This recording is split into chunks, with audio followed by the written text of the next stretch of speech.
A Torre de Babel é uma das histórias mais incríveis da Bíblia.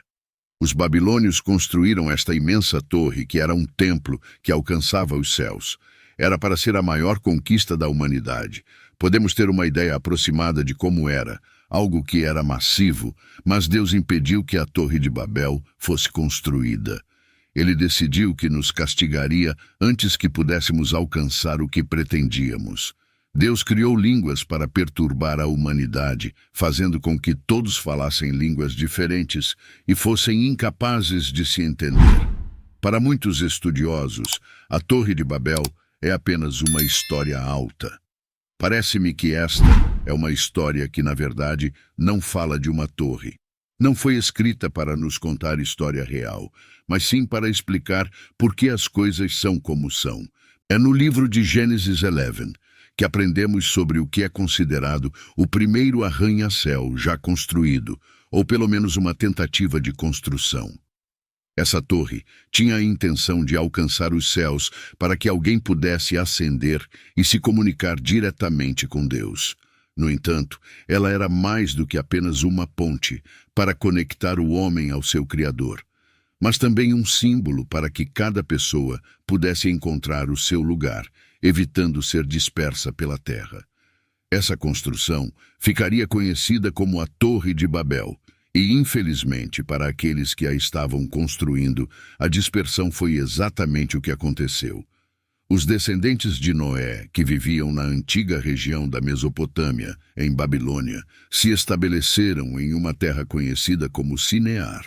A Bíblia nos diz que esses homens e toda a terra, na verdade, falavam a mesma língua compreendida por todos, e que eles vieram habitar em Sinear após uma longa jornada desde o Oriente. No entanto, esses homens que se estabeleceram em Sinear não estavam satisfeitos apenas em se estabelecer nas terras áridas. Sua população estava crescendo e as pessoas desejavam estabelecer um símbolo da grandeza de sua nação. E qual símbolo poderia ser melhor do que uma torre que alcançasse os céus?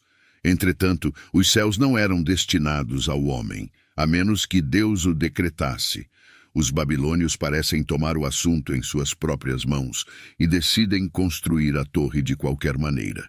Eles dizem: "Vinde, edifiquemos para nós uma cidade e uma torre cujo ápice atinja os céus. E façamo-nos um nome, para que não sejamos espalhados sobre a face de toda a terra." Com base no texto, é difícil ver os babilônios desafiando Deus.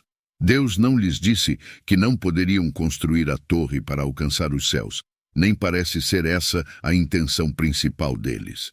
Seu objetivo primordial era construir um símbolo de sua capacidade, criatividade e engenhosidade.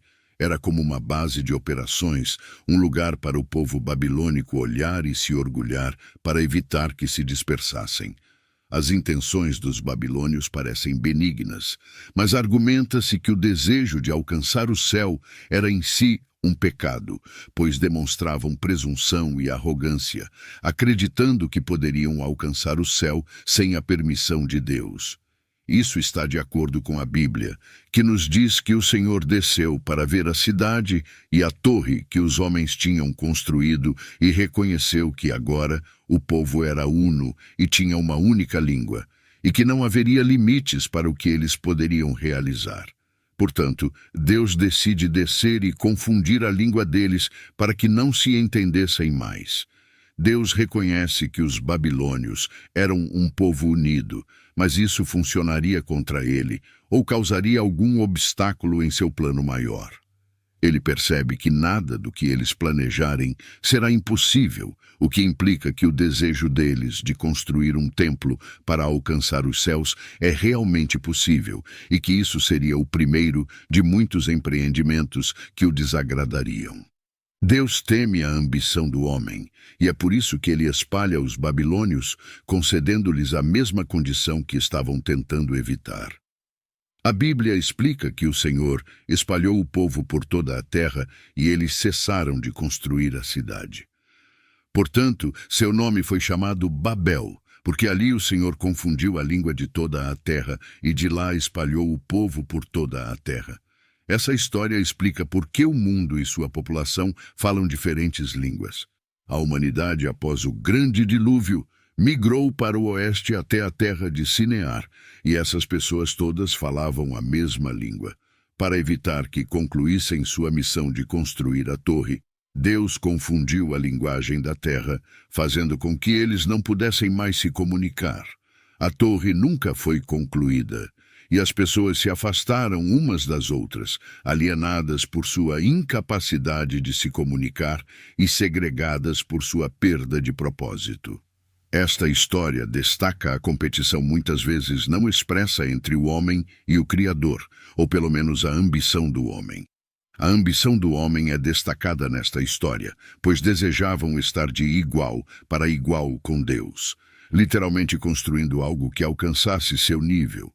Deus demonstra sua desaprovação por esse tipo de pensamento, semelhante à história de Lúcifer, que tentou tomar o trono de Deus e estabelecer-se como o Altíssimo. Podemos dizer que esse incidente era semelhante ao que Deus viu quando os humanos estavam construindo a estrutura para estar, pelo menos fisicamente, tão alto quanto ele. A ambição do homem é vista em outras partes da Bíblia, como na história de Adão e Eva, em que se argumenta que comeram do fruto proibido, porque acreditavam que isso os faria semelhantes a Deus. O mesmo aconteceu com aqueles que estavam construindo a torre, pois seu desejo de estar no mesmo nível de Deus não era algo que ele poderia tolerar. Esta história destaca a competição muitas vezes não expressa entre o homem e o Criador, ou pelo menos a ambição do homem. A ambição do homem é destacada nesta história, pois desejavam estar de igual para igual com Deus, literalmente construindo algo que alcançasse seu nível.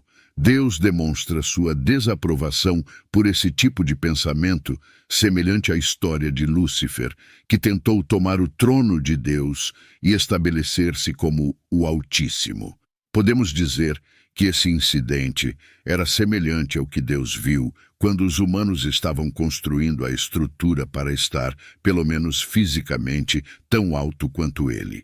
A ambição do homem é vista em outras partes da Bíblia, como na história de Adão e Eva, em que se argumenta que comeram do fruto proibido porque acreditavam que isso os faria semelhantes a Deus.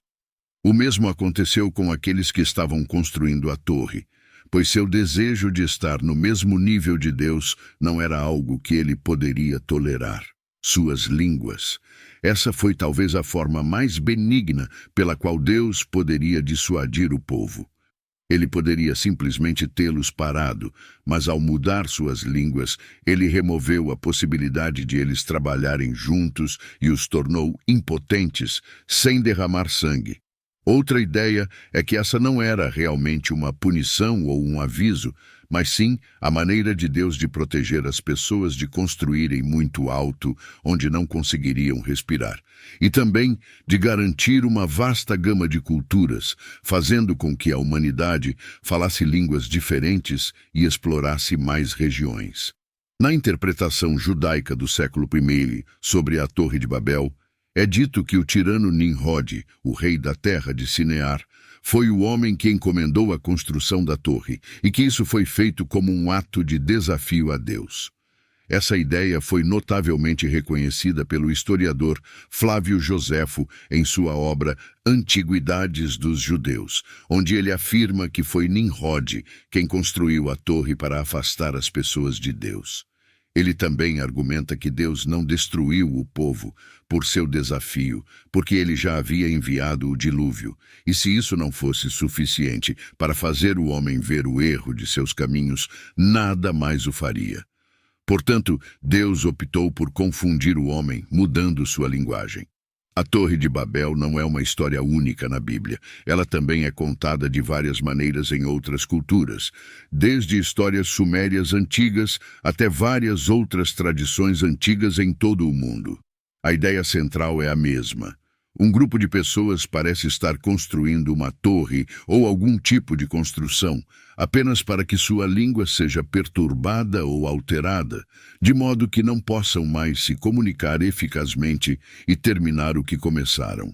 Essa história pode ter variações, mas a ideia central da ambição humana e da interferência divina permanece.